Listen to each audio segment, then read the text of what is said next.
ash and quartz. The air in New Carthage tasted like burnt plastic. Dr. Elara Voss adjusted her respirator and squinted through the ochre haze at the skeletal remains of the city's arcology, its once gleaming biopolymer skin now peeling like a molting insect. She missed rain. Real rain, not the acidic slurry that hissed against her lab's reinforced windows. Her gloved fingers drummed the workstation. Behind her, the autoclave hummed, sterilizing tools that hadn't been used in weeks. Or was it months? Time blurred when the world was ending. "You're still here." Kael's voice startled her. He leaned against the doorframe, his lean frame silhouetted by the corridor's flickering biolights. His hazmat suit hung open at the collar, defiance masquerading as nonchalance. "Where else would I be?" she said, not turning. The holograph projector between them flickered, casting jagged blue shadows of a DNA helix: carbon, nitrogen, oxygen. The old alphabet of life. "The evacuation shuttles leave in 12 hours. They're saying the thermocline collapse will bake the northern hemisphere within a year. You really think tweaking algae will fix that?" "It's not algae." She zoomed the holograph. The helix unraveled, nucleotides reconfigured into a stranger pattern. "It's us." Kael stepped closer. His breath fogged his visor. This isn't a grant proposal. You can't just redesign a species, let alone Homo sapiens. We did it before." She pulled up a genome map, sulfur yellow markers highlighting the edits. 3 billion years ago, cyanobacteria poisoned the planet with oxygen. Everything adapted or died. This is just faster. Faster. He barked a laugh. "You're talking about replacing carbon with silicon. You know what happens when silicon oxidizes? It turns to sand. To glass. In oxygen-rich environments, yes." She swiped the holograph aside, pulled up a simulation: Earth's atmosphere, thick with carbon dioxide and sulfur compounds. "But the air's changing. Silicon's stable here now. More than stable, efficient. No more mitochondrial decay. No more cancer. We could outlast this. We?" Kael's voice sharpened. "Or whatever thing you'd turn us into?" The lab's climate system whined. Somewhere, a pipe hissed. "You've seen the clinics," Elara said quietly. "People are already splicing extremophile genes into their kids. Bacterial heat resistance. Tardigrade DNA. It's not enough. We need to evolve, Kael. Not just survive change." He looked at her then, really looked, and she saw the fear beneath the anger. The same fear that kept her awake, counting seconds between each labored breath. "And if it goes wrong?" She gestured to the quarantine chamber across the lab.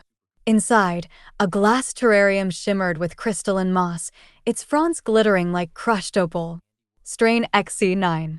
Fully silicon metabolic. Thrives at 80 degrees Celsius. And it's beautiful, don't you think? "It's not alive, Elle. It's a rock." "So were we. Once." They didn't kiss goodbye. Kael wasn't the type for grand gestures, and Elara had stopped believing in permanence long before the permafrost melted.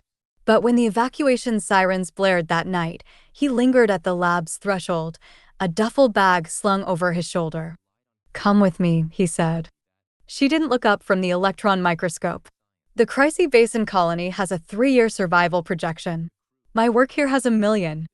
You don't know that." "No." She straightened, her joints stiff. "But I'd rather bet on a maybe here than a slow maybe elsewhere." He left without another word. She watched his shuttle flare across the smog-choked sky, then injected herself with XC9. The first symptom was thirst. Not the scratchy, familiar thirst of rationed water, but a deep, cellular ache, as if her bones were sponges left too long in the sun. She drank until her stomach cramped, but it didn't help. By dawn, her skin had taken on a waxy sheen. "Interesting," she murmured, swabbing sweat from her forehead. The sample slid under the microscope: sodium, chlorine, crystalline silica. Her lab notes grew erratic.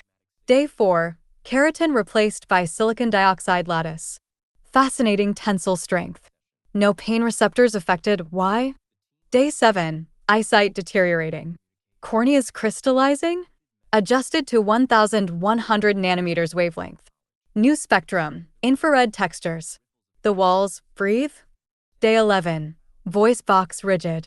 Speech difficult. Attaching vocal synthesizer. She broadcast her findings on the abandoned university bandwidth. A few colonists responded desperate, curious. They followed her protocols. The moss, she learned, wasn't just silicon. It was a bridge, a translator. It ate carbon and excreted structured silica, building lattices neuron by neuron, cell by cell. It hurts, cummed a young engineer from what was left of Jakarta. His avatar flickered, pale, sweating. My skin, it's cracking. Exfoliate the dead layers, Elara typed. Her fingers clicked like porcelain. The dermis needs to shed. Let the quartz form. I look like a statue. You're alive. Are I? Static swallowed his feed. Years blurred. The lab's solar panels crusted over with silica vines. Elara forgot to eat, forgot to sleep. Her body didn't remind her. When she moved, her joints ground faintly, a soft percussion of quartz against quartz. Survivors found her. Or she found them. A woman with obsidian teeth. A child whose irises refracted light into prismatic spirals. They spoke in vibrations, in subsonic hums that made the lab's glassware sing. One day, a familiar voice crackled over the shortwave. "Elle, you there?" Her vocal synth buzzed. "Kael?" A pause. "Your voice, what did you do?" "What needed doing?" "Where are you?" "Mars. The colony's failing. CO2 scrubbers can't keep up. We've got maybe 6 months." Another pause. Static or a shuddering breath. "Your data, the silicate conversion. Is it? Would it work here?" Elara gazed through the lab's cracked window. Outside, the desert glittered, dunes transformed into undulating glass, XC9 thriving in the superheated winds.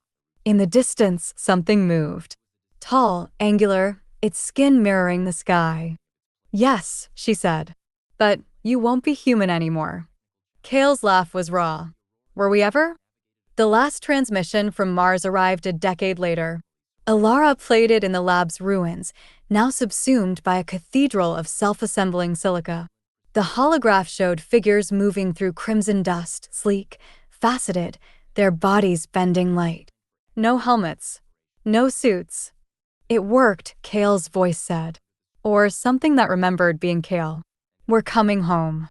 Elara shut off the projector. Outside, the earth shimmered, its forests replaced by crystalline spires, its oceans boiled away to leave vast basins of fused glass. The air no longer burned. She removed her respirator, a relic now, and inhaled deeply. The scent of hot silicon, of eternal oxidation. Somewhere in the quartz, a vibration thrummed. A new language. She stepped into the light, her body scattering rainbows across the ruins, and answered.